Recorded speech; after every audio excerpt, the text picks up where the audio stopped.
Putting the Halo Connect into service mode, this can be done with the phone or the buttons. With the phone, hop in the app, press and hold.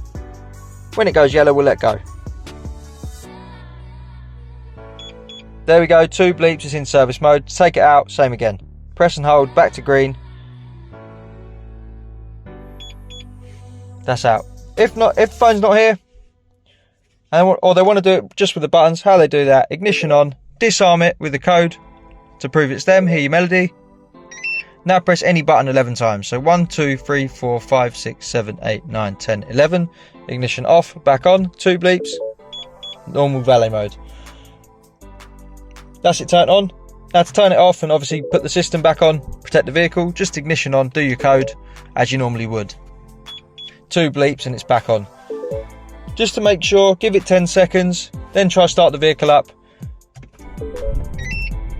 In that case, it disarmed, it wasn't long enough. Give it 10 seconds, start it up, you shouldn't hear a melody.